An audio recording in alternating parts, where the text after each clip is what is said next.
Hey Dad, here we are at Dean, which used to be Dean Junior College, now it's Dean College. And of course you worked here for 36 years, I think is the correct number. Plus 1 year part-time. So that's a long time to have worked at one place, and I remember Dean quite well. I know I played basketball a little bit here as a kid. You'd let us use the gym, and we'd come to the swimming pool a little bit, but obviously you spent most of your career here. What kind of memories do you want to share with us about Dean? Well, I got 1,000 or 1,000,000 memories, and so my task right now is to condense it. I'm looking straight at it. Says 89 Main Street. That is the outside of what was, when I taught here, the physics lab, the first floor, and the second floor was the chemistry lab, and then down here, call it the ground floor, that was the biology lab. And I taught in the physics lab, the middle one where the curtains are down. Yep. I taught there physics for 5 years. Yep. When I came to Dean, I came as a math teacher, so I had to do an awful lot of preparation in my physics, but I ended up loving my physics. We had what they called science fairs back then, and our students would make different science equipment. Yep. And we'd just demonstrate it to people that would come in and see it. And I loved physics. The more I taught it, the more I loved it.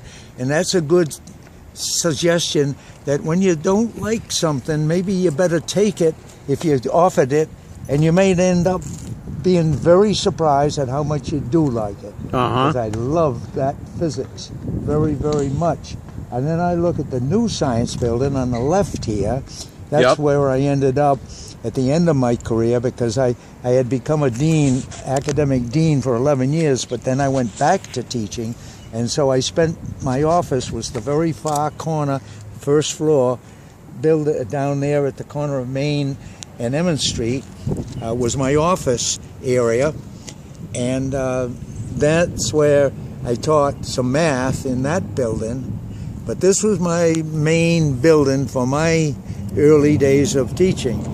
And it has thousands of memories. I'll tell you one that's a little bit off from science, but Helen, I forgot her name now, a woman that has died a number of years ago, taught sonography, and they used that physics lab, and you'd have your lab tables, and she and about 5 or 6 of her students would sit there.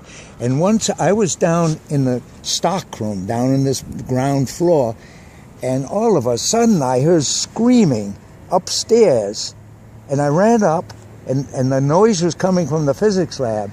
I entered the door and came into the physics lab, and there was the teacher and her students still shaking because a bird, I think it was like not a pigeon, like a pheasant, had mistakenly seen those glass windows and thought it was open space, and he had flown right into it and went right through the window into the physics lab and died right on the floor there. That's sad. Now, that doesn't say much about physics. And startling. It was a startling experience. Yes.